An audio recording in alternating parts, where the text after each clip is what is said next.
रमज़ान मेहरबान, रमज़ान मेहरबान।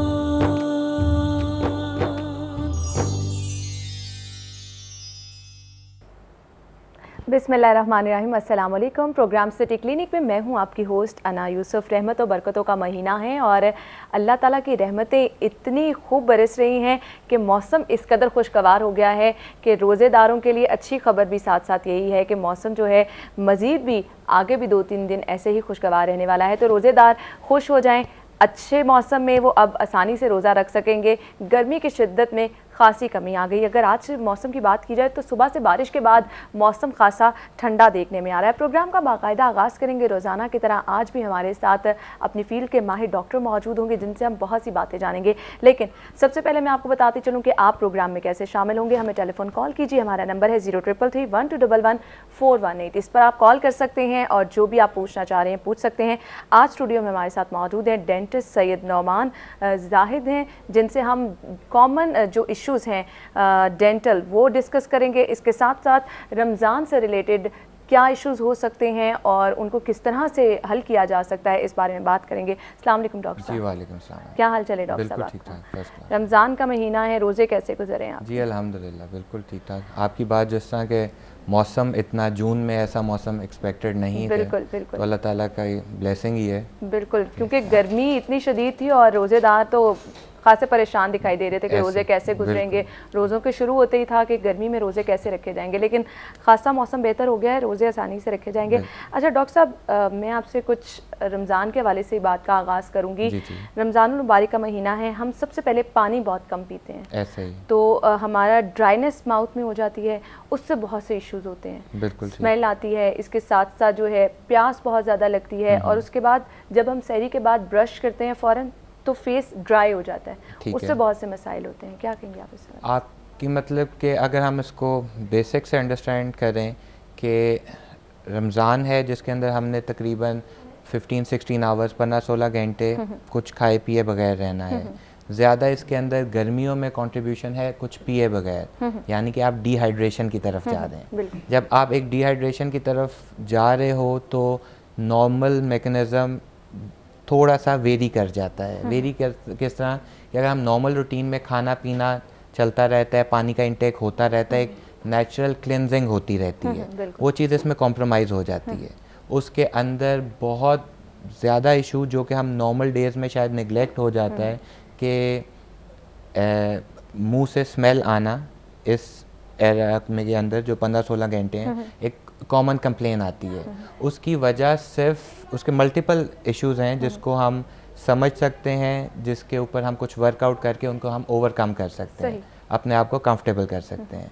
जैसे कि एक बहुत रीज़न, एक साइंटिफिक रीज़न मुंह से स्मेल आने का ये होता है कि हमारे मुंह में कुछ खाना या कुछ इस किस्म के ज़रात बकाया रह जाते हैं, जो हमारे मुंह का एक फ्रेंडली बैक्टीरिया है जो कि नॉर्मल हमारे बॉडी में होता है। वो उस ज़रात को डिकम्पोज करके उसे कुछ गैसेस या स्मेल या कुछ ऐसी चीज़ें जनरेट करता है जो कि आपको एक बैड स्मेल और बैड टेस्ट की फीलिंग देते हैं। उसके अलावा एक हमारी दूसरी पानी की क्वांटिटी कम होने की वजह से डिहाइड्रेशन रहती है, खुश्क रहता है। अगर वो खुश्क रहेगा तो एक नेचुरल क्लिनजिंग उसकी कम हो जाएगी। यानी कि वो जो चीज़ें आप नॉर्मल पानी पीने या हाइड्रेशन की वजह से वॉश आउट हो जाते थे वो अब इस टाइम में नहीं हो रहे। और उससे एक ये भी वजह होती होगी हमारे दांत जो फ्रेश नहीं नज़र आते, ये भी उसकी एक और भी एक बहुत कॉमन वजह ये है हमारी थूक, हमारा सलाइवा। नेचर की एक बड़ी ब्लेसिंग है सलाइवा के, वो बहुत सी चीज़ों को नेचुरली वॉश आउट करती है। मतलब it's a natural mouth wash, natural cleanser. वो अपनी एक प्रोटेक्टिंग लेयर भी बना रहा है, जर्म्स को क्लीन भी कर रहा है। अब इस जो फास्टिंग टाइम है उसमें हमारी सलाइवा की सिक्रेशन कम है। रीज़न कि हमारा कुछ सेंस ऑफ टेस्ट नहीं आ रहा, कोई ऐसे पार्टिकल्स नहीं एक्टिवेट हो रहे जो हमारी थूक की फॉर्मेशन, सलाइवा की फॉर्मेशन को ज़्यादा करें। तो इस कंडीशन में हमारी पूरी कंसंट्रेशन होती है इंस्टेड ऑफ कि अगर हमारी ये चीज़ें कॉम्प्रोमाइज़ हो रही हैं तो हम इसको किस तरह ओवरकम करें। We can overcome this thing किस तरह, अपनी ओरल हाइजीन, अपने दांतों को, अपने मुंह को बेहतरीन साफ़ रखते हुए। बहुत सी एक नॉलेज में नहीं होता हमारे नॉर्मल एक इंसान के, कि हमारी कंसंट्रेशन है सिर्फ दांतों की तरफ। बहुत से डिपॉजिट्स, बहुत से पार्टिकल्स, बहुत से जर्म्स की लेयर हमारी ज़ुबान पे भी होती हैं, ठीक है, और स्पेशली ज़ुबान के पीछे वाले हिस्से में, जिसकी वजह से वो निगलेक्ट होता है नॉर्मल क्लीनिंग में, और वो एक आपकी स्मेल, बहुत से लोगों को नहीं ये चीज़ पता। हम we are more concentrated for के दांत साफ किए, और वो भी ओनली ब्रशिंग, सिर्फ ब्रश से किए सारी चीज़ें। एक और चीज़ जो नेगलेक्ट होती है, दो दांतों के दरमियान का एरिया, जिसके लिए हम अपने पेशेंट्स को बहुत कन्विंस करते हैं उनको कि आप डेंटल फ्लॉस करें। Okay, flossing is a thing जो कि आपके बहुत से ऐसा एरिया जो कि ब्रश स्किप कर रहा है, फ्लॉस उसको ओवरकम करेगा। यानी कि आपके दो दांतों के दरमियान जो खाना फंसा हुआ है, जिधर आपका ब्रश, लिक्विड, कोई चीज़ नहीं पहुंच रही, floss will clean that area. यानी कि आपका मुंह मैक्सिमम फूड का सोर्स नहीं आएगा। दूसरा, जब हम ब्रशिंग करें तो उसके अंदर एक चीज़ को कंसिडर करें कि हमारा होता है कि अगर हम एक दफ़ा कंसिडर करें तो स्टॉप वॉच लगा के देखेंगे तो हार्डली 15 to 20 सेकेंड्स ब्रशिंग होती है। उसके अंदर हमारे माइंड में ब्रशिंग के अंदर हमारा सिर्फ डे स्केड्यूल हो रहा है, मेरी इतने बजे मीटिंग है, मैंने इतने बजे जाना है, and you are not concentrating over the brushing. बिल्कुल ऐसे। इसके लिए आप ब्रशिंग को एक पूरी एक जॉब कंसिडर करके करें, 2 से 3 मिनट। वैसे सोचने में it's not a big time, लेकिन अगर घड़ी देख के आप ब्रश करेंगे ना 2 से 3 मिनट, आपको लगेगा पता नहीं कितने अरसे में ब्रशिंग कर रहे हैं। So be concentrated for the part के ब्रशिंग टेक्निक क्या है, ब्रशिंग टाइमिंग क्या है, फ्लॉसिंग एड ऑन फैक्टर है जो कि ऑप्शनल नहीं है, जो कंपल्सरी पार्ट है। हाउ टू डू फ्लॉसिंग हम उसको आपको गाइड करते हैं अपने पेशेंट्स को, कैसे आप गूगल से उसको या इंटरनेट से आप उसकी हेल्प ले सकते हैं, कि it is always helpful for you. और इसके दांतों के साथ साथ आपकी टंग का, आपके गम्स का क्लीन होना भी ज़रूरी है। द अदर थिंग इज़ कि हमारे बहुत से जो बुज़ुर्ग पेशेंट्स होते हैं जो कि डेंचर्स पहनते हैं या जिनके मुंह में प्रोस्थेसिस होती हैं, आर्टिफिशियल पार्ट होता है, उसकी क्लीनिंग नॉर्मल टीथ से ज़्यादा रिक्वायर्ड होती है, क्योंकि वो उनके अंदर कंटामिनेशन अगर ज़्यादा हो रहा है तो ज़्यादा स्मेल की वजह या ज़्यादा आपके ट्रबल की वजह बनेंगे। और इसके अलावा हम डाइटरी पैटर्न हम लोगों का बहुत चेंज्ड है। सही। रॉ फूड हम मैक्सिमम अवॉइड करते हैं, और हम जितनी ये शुगर है, एड ऑन शुगर है, उसका बहुत ज़्यादा, मतलब शुगर मुंह में आई, उसके साथ बैक्टीरिया ने एक्ट किया, डायरेक्ट एसिड प्रोड्यूस किया जो हमारे दांत के ऊपर बम्बार्डमेंट करता है। सही, सही। वो continuous bombardment creates the cavities. सही। अच्छा डॉक्टर साहब, मैं आपसे ये जानना चाहूँगी, कॉमन डेंटल प्रॉब्लम्स जो हैं वो क्या क्या होती हैं? देखें, the most common dental problem in my view is not visiting your dentist at the proper time. देखो, डेंटिस्ट्री में 90% प्रॉब्लम है क्रॉनिक। क्रॉनिक एक ऐसा होता है कि अंदर ही अंदर गड़बड़ हो रहा है। नॉर्मली लोग डेंटिस्ट के पास तब जाते हैं जब दांतों में दर्द होना शुरू हो जाती है। वही मैं आपको बता रहा हूँ ना कि 90% क्रॉनिक है। क्रॉनिक मतलब ये अंदर ही अंदर गड़बड़ हो रहे हैं, एंड यू नेवर नो। अगर आपके दांत में पेन होना शुरू हुआ है, इट डजंट मीन्स कि वो 1 घंटा पहले उसकी वजह है। सही। इट माइट बी कि कई महीने या उसके अंदर उस चीज़ को डेवलप होने में हो, बंदे का डिके हुआ है दांत में। आप क्या सजेस्ट करते हैं कि कितनी देर बाद जो है आपको दांतों का हम एक इंटरनेशनल प्रोटोकॉल फॉलो करते हैं अपने डेंटल सेटअप में, मल्टी चेन डेंटल सेटअप है, उसमें हम वी मेक श्योर ऑफ कि हमारा पेशेंट, उसको कोई प्रॉब्लम है या उसको कोई प्रॉब्लम नहीं है, ही और she should visit us after 6 months। ठीक है, 6 months में बहुत सी चीज़ें आप प्री डैमेजिंग उसको पकड़ लेते हो। एक प्रोफी हम टर्मिनोलॉजी करते हैं जिसको नॉर्मल क्लीनिंग कहते हैं, कि आपने गम्स को और टीथ को क्लीन किया, मेंटेन किया। आप 6 मंथली जब क्लीनिंग करते हो, आप डिपॉजिट्स को या जो आपके एनिमीज़ हैं उसको आप बड़ी प्री मेच्योर फॉर्म में कैप्चर कर लेते हो। कोई चीज़ मेच्योर ही नहीं होगी तो डेंटल प्रॉब्लम्स कवर डॉक्टर साहब, यहाँ पे मैं आपसे ये भी जानना चाहूँगी, सेल्फ मेडिकेशन का रिवाज हमारे यहाँ बहुत है। लोग दांतों में दर्द हो रहा है, लौंग रख ली, या फिर नॉर्मली जो भी घर में टूथपेस्ट वो यूज़ कर रहे हैं वो मुँह में लगा के थोड़ी देर के लिए बैठ गए कि ठीक हो जाएगा।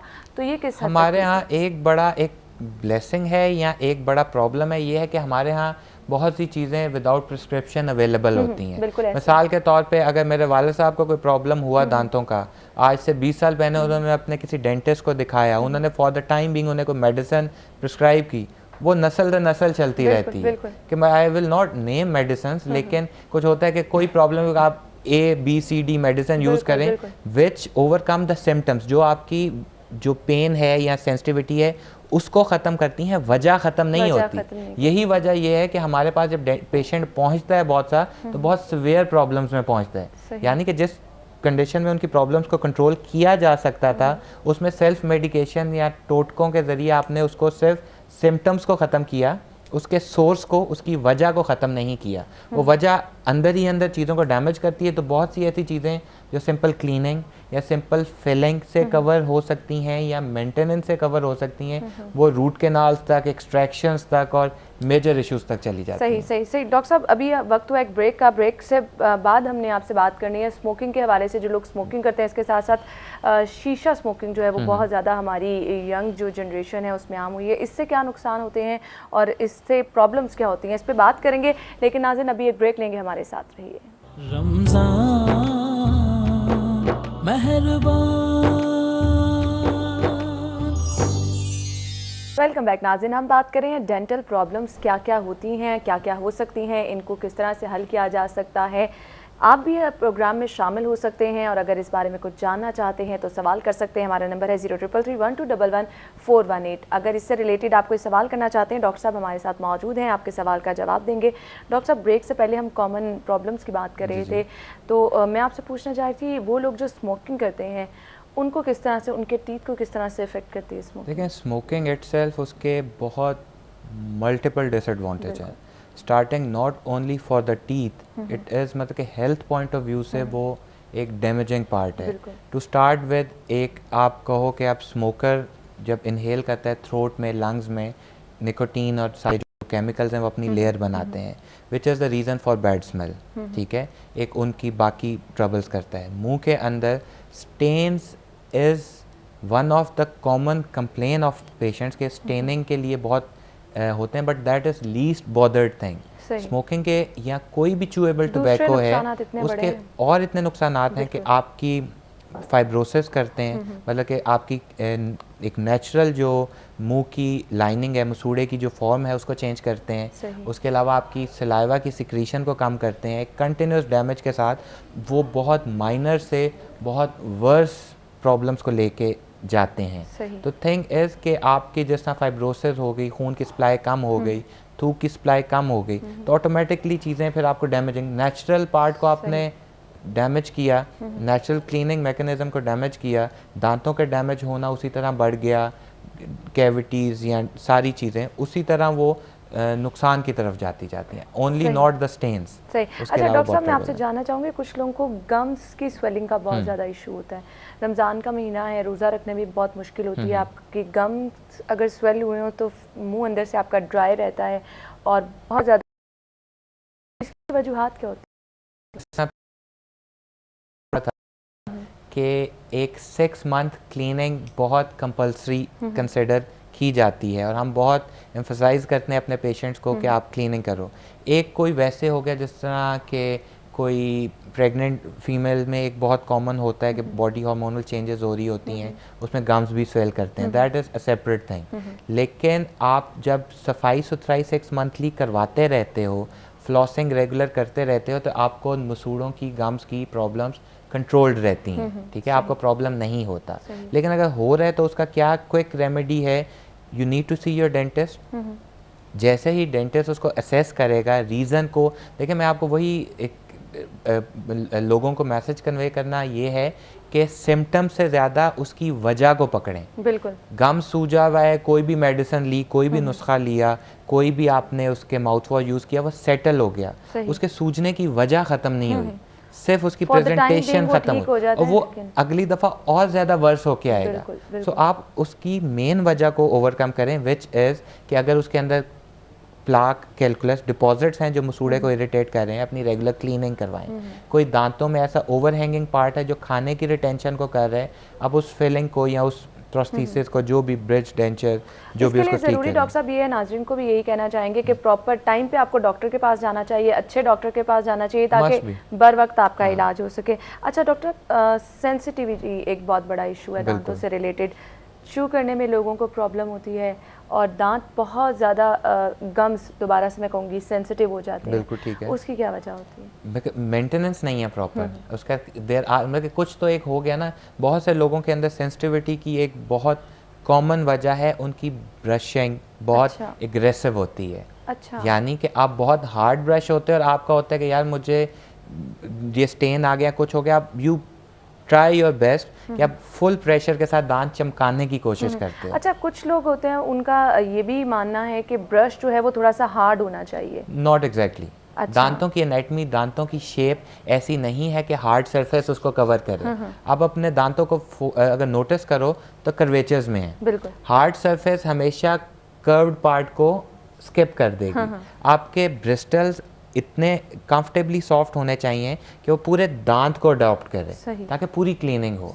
हार्ड स्टेन्स रिमूव करने के लिए अच्छा है, लेकिन उसके नुकसानात, डिसएडवांटेज कई गुना ज़्यादा है एज कम्पेयर टू एडवांटेज। दांत को आप रगड़ते हो जोर से, उसकी सरफेस को आप सेंसिटिव कर देते हो। नॉर्मली लोगों ने अपना माइंड ये बनाया ना कि अगर दांतों को अच्छी तरह से साफ करना है तो ब्रश थोड़ा सा हार्ड होना चाहिए। वही, यही तो रीज़न है कि वो चीज़ों को सेंसिटिविटी करता है, गम्स को ट्रॉमा करता है, ब्लीडिंग करता है, कि वक्ती तौर पर। और उसके बाद जो दांतों में ठंडा गर्म लगता है, वो भी क्या यही वजह होती है? One of the reasons. सही। कुछ होते हैं कि दांतों में डिके, कैविटी है, फ्लोराइड कोई प्रॉपर अप्लाई नहीं हो रहा, या इम्प्रॉपर एग्रेसिव ब्रशिंग है जो दांत के ऊपर की सर्फेसिस को डिस्टर्ब कर रहा है। ठीक है। उसके अलावा बहुत से लोगों की ऐसी हैबिट्स होती हैं जिसके अंदर वो दांत पीसते हैं, कुछ करते हैं, वो ऊपर की सर्फेसिस को थोड़ा सा मॉडिफाई करते हैं। तो आपने उन चीज़ों को ओवरकम, सब कुछ ट्रीटेबल है, ऐसा नहीं है कि ना हो, लेकिन इंस्टेड ऑफ कि हम उसके सिम्टम्स को वक्ती मसले को हल करने की बजाय हम उसकी सोर्स को हल करें ताकि वो लॉन्ग टर्म और रीअकरेंस कम से कम हो। सही। अच्छा डॉक्टर साहब, कुछ लोगों को बहुत ज़्यादा प्रॉब्लम रहती है, गम्स से उनके खून आता है, तो ये क्या नुकसानदेह है? क्योंकि लोग नॉर्मली इसको इतना वो भी नहीं लेते हैं, अगर बार बार भी आ रहा है तो डॉक्टर के पास नहीं लोग जाते हैं। देखो, उसका मतलब क्या है कि खून आना कोई प्रॉब्लम से ज़्यादा एक सिम्टम दे रहा है, एक वजह है। खून आने की वजह क्या है? आपके मसूड़ों में कुछ गड़बड़ है। मसूड़ों में गड़बड़ होने की क्या वजह है?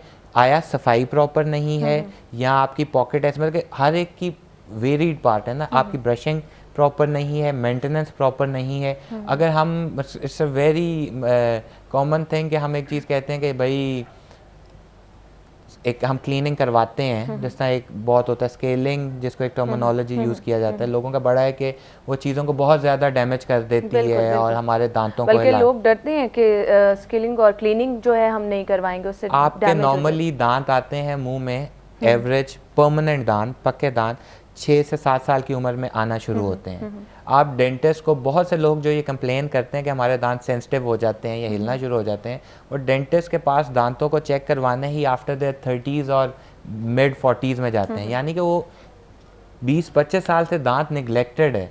उसको जब एक दफ़ा आप क्लीन करोगे, उसे एक नया एक इन्वायरमेंट के अंदर यूज टू होने के लिए टाइम चाहिए। सही। मैजिक नहीं है कि दांत साफ किए सब कुछ ठीक हो गया। बिल्कुल। थोड़ी सी सेंसिटिविटी, थोड़ी सी मोबिलिटी, मूवमेंट दांतों में होती है जो कि आर्जी है। सही। अगर बहुत ज़्यादा बोन या गम डैमेज नहीं है, और वो चीज़ फिर ओवरकम हो जाती है। और जो हमारे पेशेंट्स 6 मंथली अपनी रेगुलर क्लीनिंग करवाते हैं, उनको इस किस्म के इश्यूज 95% हमें देखने को नहीं मिलते। रेगुलर क्लीनिंग जो है वो बहुत ज़्यादा ज़रूरी है। डॉक्टर साहब, आपसे गुफ्तगू का सिलसिला हम आगे बढ़ाएंगे, अभी मुझे एक ब्रेक लेनी है, आप हमारे साथ रहिएगा। मेहरबान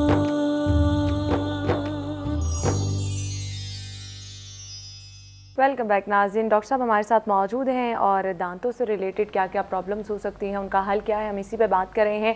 आप भी प्रोग्राम में शामिल हो सकते हैं। 033312111418 हमारा नंबर है, इस पर कॉल कीजिए और जो सवाल आप पूछना चाहते हैं आप पूछ सकते हैं।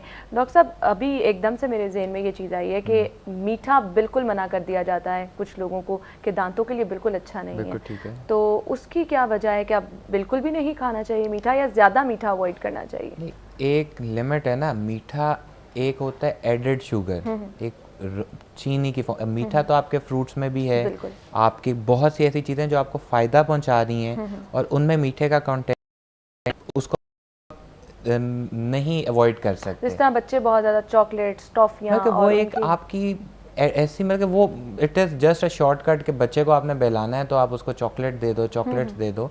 लेकिन आपको जिस तरह ही एडेड शुगर आती है, हमारे बैक्टीरियाज उसके साथ एक्ट करके एक एसिड क्रिएट करते हैं, सही। वो सीधा दांतों को बम्बार्ड करता है। सही। अगर आप मीठे को ख़त्म नहीं, टेपर ऑफ करें। अब बच्चे को आपने एक दिन में 4 चॉकलेट्स की आदत डाली हुई है, तो आप उसको एक अगले दिन आप कह दो कि नहीं खाओगे, तो it's practically not possible. Taper of करें और अलॉन्ग विद इट आप जिस तरह मीठा का अगर हो रहा है तो हैबिट बनाएं, उसके बाद आप रिंस करो, कुल्ली करो, मीठे का कंटेंट कम से कम देर के लिए दांतों से इन टच रहे, इन कांटेक्ट रहे, उसी तरह दांतों को साफ और डॉक्टर साहब एक हमारे साथ कॉलर मौजूद है रबीउल्लाह, उनसे बात करेंगे। जी अस्सलाम वालेकुम रबीउल्लाह, क्या सवाल पूछना चाहेंगे आप? जी रबीउल्लाह बात कर रहा हूँ। जी बताइएगा, क्या सवाल पूछना चाहेंगे आप? प्रॉब्लम यही होती है कि दांतों में ना मसला आ रहा है, मतलब पानी पीते हैं बहुत ठंडा लगता है, ठंडा गर्म हो जाता है, मुंह से स्मेल आती है, ये चीज हो रहा है। और डॉक्टर साहब से मैंने उनका मशवरा ले लिया। सही, आप हमारे साथ रहेगा, डॉक्टर साहब आपको ऑन एयर आपके सवाल का जवाब देते हैं। देखिए उसके अंदर वही बात कि ठंडा लगने की या स्मेल आने की असल में वजह क्या है। जो भी वजह है, हो सकता है कि दांत में कोई कैविटी जिसको हम खोड़ कहते हैं वो हो, जो कि उसके अंदर आपको इरिटेट कर रहा है, ठंडा गर्म की वजह बन रहा है। हो सकता है कि आपके दांत की कोई सरफेस ऐसे वेयर ऑफ हुई हो, या बहुत से लोगों को जिनको एसिडिक रिफ्लक्स होता है, जिनको तेज़ाबियत होती है, या ब्रशिंग का इशू एग्रेसिव होता है, वो दांत की सरफेस को करता है। मेन वजह पता हो, उसी तरह उस वजह को ओवरकम करेंगे। अगर आपकी ब्रशिंग गड़बड़ है, ब्रशिंग बेहतर करो। कोई कैविटी है, कैविटी को डील करें। आपका अगर कोई एसिडिटी तेज़ाबियत है, उसको कवर अप करें। स्मेल के लिए वही मेंटेनेंस है कि आप डिहाइड्रेशन ना होने दें, दांतों की सफाई अच्छी रखें, प्रोफेशनल क्लीनिंग करवाएं और फ्लॉसिंग करें। Flossing is very much important, और उसे हम काफ़ी निगलेक्ट करते हैं। डॉक्टर साहब जैसे कि अभी आपने कैविटी की बात की है, तो कैविटी जो है अगर किसी को ये इशू चल रहा है तो ये आगे से आगे सेपरेट करती जाती है अगर इसे टाइम पे ना। एक कैविटी है, मतलब कि एक अगर डिफेक्ट है, आपने उधर से डिफेक्ट की सोर्स ख़त्म नहीं की, कैविटी के अंदर कुछ जर्म्स हैं, उस जर्म्स को क्लीन नहीं किया तो वो बढ़ते जाएंगे। इवेंचुअली एक बहुत छोटी सी फिलिंग रूट कैनाल में कन्वर्ट हो जाती है, जो कि दांत की बाहर से की सरफेस से अंदर की सरफेस तक ट्रेवल कर जाती है।